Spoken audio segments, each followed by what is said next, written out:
Hi everyone, my name's Josh from Cambridge University Sports Service. Today I'm going to be walking you through the Corpus Christi College Gym Induction. All users must have viewed the induction film and follow its guidance. The gym is not routinely supervised and its users do so at their own risk. All users must have immediate access to a mobile telephone when using the gym. For user safety, CCTV is in operation. Users must use their college card to register their attendance at the gym. Users must wear appropriate clothing and footwear. The gym inner and outer door must be closed fully when you leave. You are responsible for cleaning the equipment station before and after usage via the antibacterial cleaning product provided. A personal towel is also recommended. No food or drinks are to be consumed within the gym except bottled water. The gym must be left tidy at the end of each session. Free weights must be neatly stacked against the rear wall, and all personal items must be removed from the gym when you leave. The storage cubes can be used for personal items with bags or rucksacks stored below. Kettlebells and dumbbells must not be used on the wooden floor plates. Any physical signage or electronic notification stating that the gym is closed must be strictly adhered to. Any user disregarding the rules above may be banned from the gym and subject to college disciplinary procedures. We'll start off with a quick overview of the gym. Behind us, we've got the cables, a ski erg, a treadmill, a leg press, a leg curl or a leg extension machine. We've got our dumbbells and some functional equipment over there. We've got our lifting racks here with benches, squat racks, and some free weights. We've got a pulley system on the left, and then up on the balcony, we've got a rowing erg and a static bike. Behind me, we've got our first piece of kit, which is the cable machine. We've got two stacks. They can either be used by themselves or together if you're doing like a chest fly or another exercise that requires both arms to be working. So there's a couple things to go over in terms of adjustments. We need to know how to adjust the weights, the positions, but then also the handles as well. Starting off with how to change the weights, it's pretty simple. It's a pin mechanism. We've got the numbers in kilograms over here. If I want to lift something a little bit lighter, I just pull the pin out and I put it in at the desired weight. It's really important to do this when there's no tension on the cable and when you're at rest. Don't do this if anybody else is trying to lift on it. In terms of adjusting the height, both of them can move independently. We've got this red button around the side. If you just give this a pull, you can move it up or down, and it clicks into place. Finally, in terms of changing the attachments, we've got a carabiner on each side. We've got a few different attachments down here to play with. We've got these handles. If you want to change it,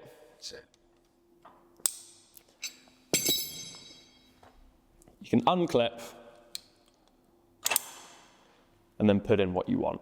On top of just being a cable machine, above me, we've got some pull-up handles as well. The main health and safety point regarding the cable machine is to not get your fingers trapped. So when you're moving the weights, the pins, or adjusting the handles, just try not to get it trapped in between. Working our way around the room, we've got our ski erg up next. It's a really nice bit of kit. It's off-feet cardio, so it's upper body based. There's a few different things that you need to know. The first thing is how to adjust the damper, so it's the amount of resistance that you're going to get with the machine. 1 is really light. 10 is going to be a little bit more tricky if you want something a little bit tougher. In terms of the screen, we've got custom workouts that you can pick from. Alternatively, if you just pull the handles and get going, the screen switches on and it gives you all the information that you need. A really nice, easy bit of kit to use. Moving on to our next bit of kit, we've got the treadmill. The only health and safety information you need to know about this is the clip. Make sure you always work out in your limits so you're not going too fast or you set yourself a speed that you can't keep up with. This is going to help you if you do. Make sure you attach it either to the bottom of your top or onto your shorts.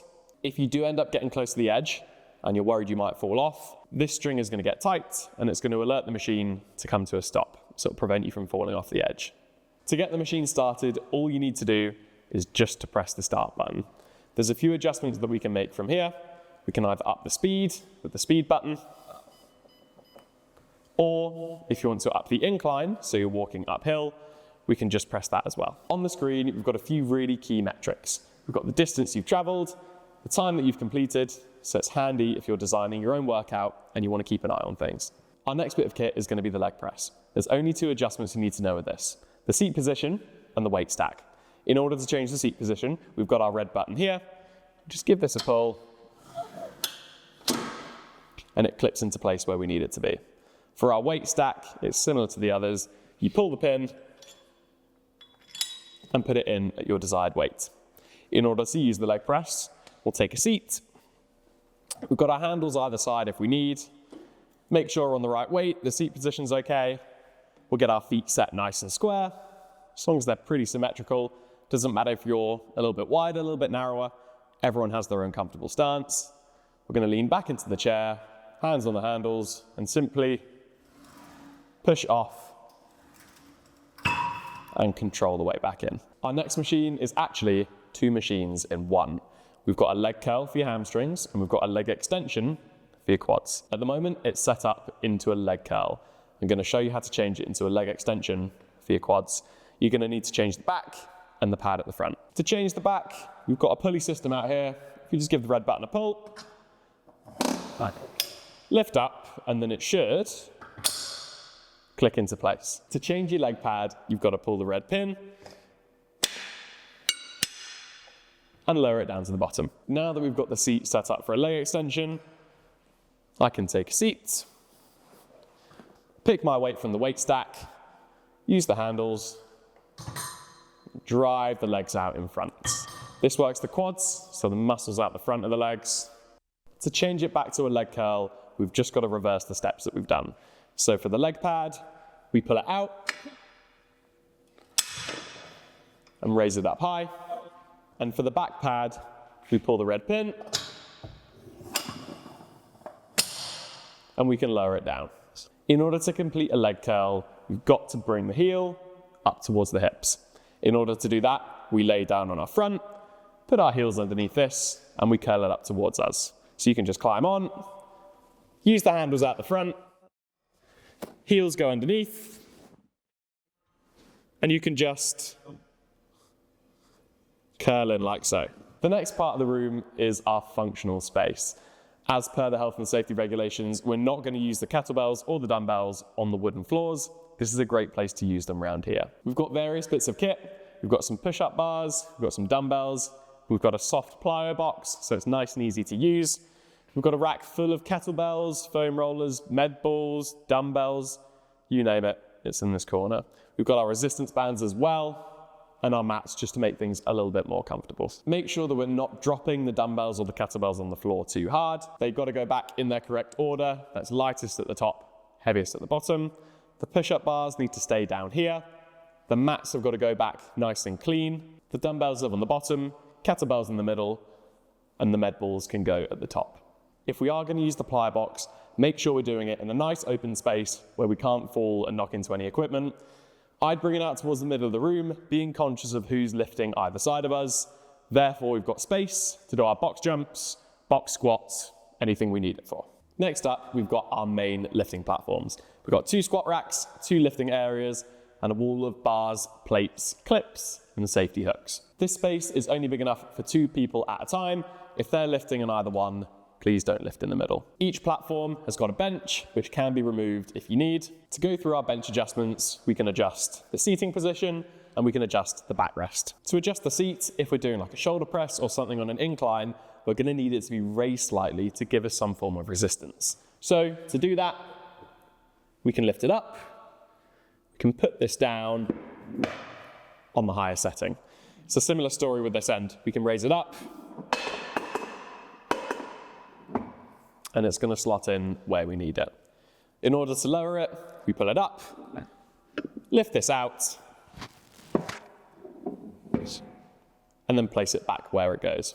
I'm going to demo a few exercises for you. I'm going to demo a bench press, a squat, and a deadlift. To set up a bench press, we're going to first need some safeties. These can be found in the middle of the rack, and these go at the lowest point of our lift, so if we fail, they catch the bar before it lands on us. We've got a choice of 2 barbells, a 20 kilo or a 15. The 20 kilo is going to be our longer one, the 15 is our shorter one. Before the bar goes in place, I'll need to adjust the hooks to be the right height for a lift off. At the moment, these look okay, but if I was a little bit shorter, I can twist, pull, and then place it back in where it needs to go. For the bar placement, when I lie down, I'm going to know it's in the right place if it's just sat above my eye line. For the safeties, as the bar comes down, it should be just below my lowest point, just in case I fail, it can take the bar. I'm going to set up with my hands equally far apart. I'm going to use the knurling as a little bit of guidance. Thumbs go underneath, and when I'm ready, I'm going to lift off. I know that the safeties are in the right place, because if I come to the lowest point of my lift, and I can't push it back up, the safeties are going to be there to take the bar off me. To properly execute a bench press, I'm going to lower the bar down till it's just above the chest, and then push up nice and quickly. My elbows aren't going to be flared out to the sides, nor are they going to be tucked in really far. They're going to find a nice point in the middle. I can push up like so. When I'm done, I can re-rack overhead and come out safely. If I then decide to add a little bit of weight to the bar, it's important I know how to do it properly. I've got a 10 loaded on that side, and I'm going to demo how to load one up on here. I'm going to take my 10 kilo plate off the wall, slide it onto the bar. I'm going to grab one of our clips from above, give it a squeeze to pull it off. I'm going to make sure that the extended part of the handle, so the bit that hangs out, is facing away so that this can sit nice and flush to the plate. I'll give it a squeeze, slide it on, and it should sit nice and flush up to the plate. If we are moving a little bit more than this and we're taking a lot of plates off and on, the biggest imbalance that we can have is 40 kilos. Anything more than that,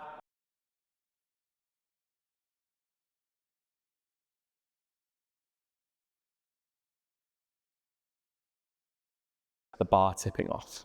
Our next lift is going to be a barbell squat. The first thing we need to know is going to be the height of the pins.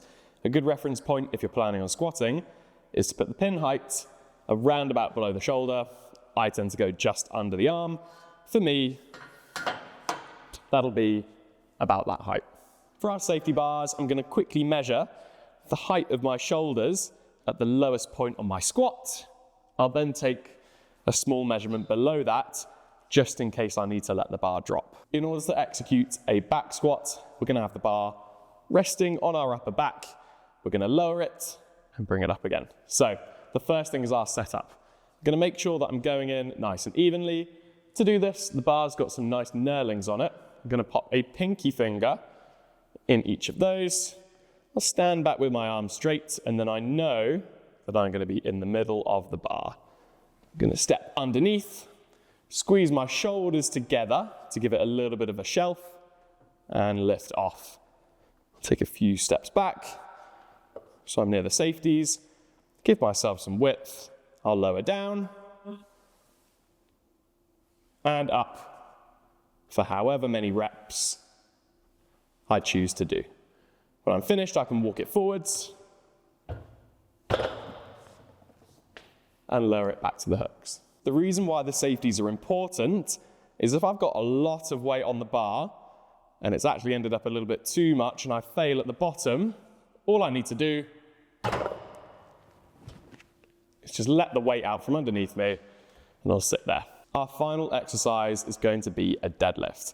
For this, we can place the bar in the middle of our lifting platform, and we've got our rubber flooring on either side so that the weights can touch down in between.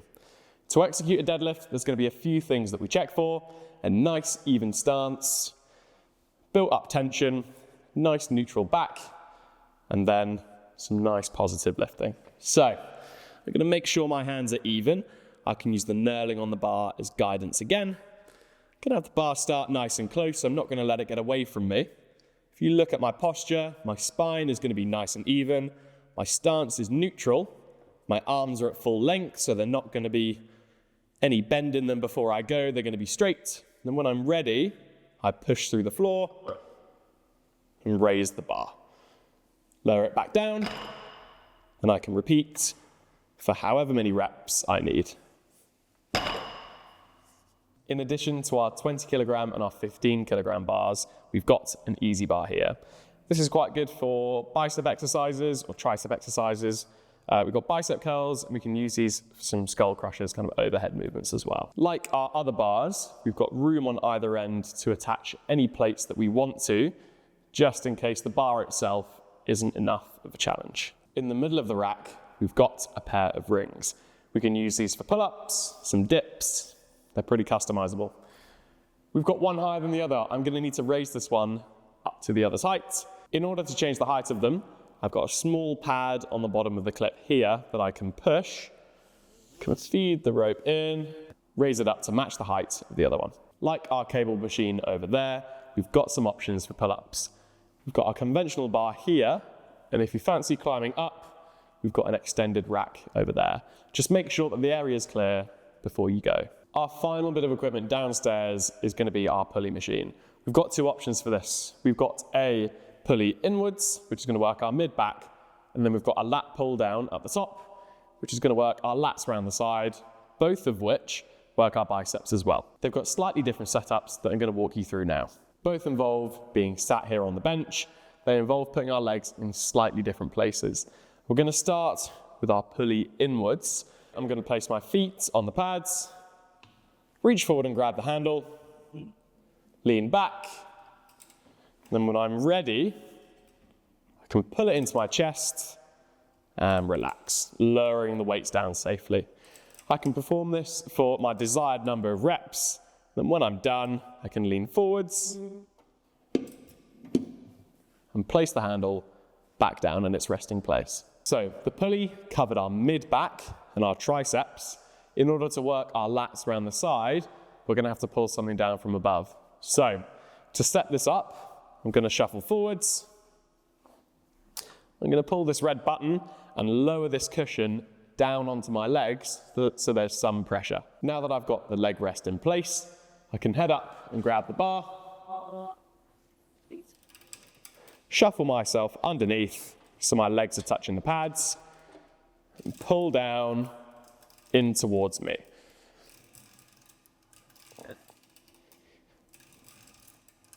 It's important that when I rest, I get a nice stretch. When I pull, the bar comes towards my chest. I don't need to pull too far and down.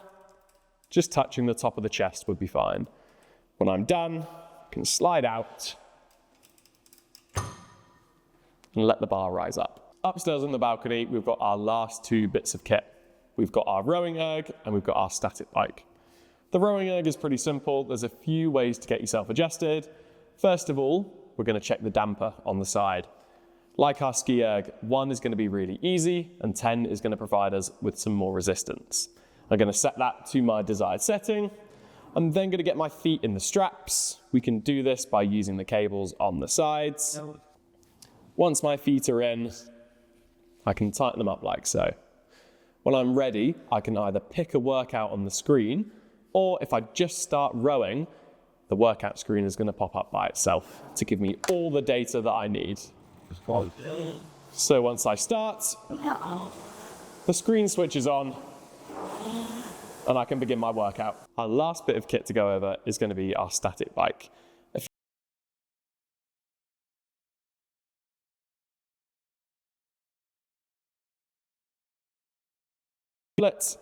And we can move the saddle up and down. Once we're clicked back into place, we can tighten the dials so the seat is secure. To move it forwards and backwards, there's nothing you need to push or pull, just the saddle itself. It is a little bit stiff, so you may need to use some force. And to adjust the resistance, we've got our plus or minus button for whether you want more or less of a challenge. Once we're on the bike, the last adjustment we can make is the resistance. Whether we want a lighter or a harder ride, we can just spin the dial to increase the braking force that goes onto the wheel.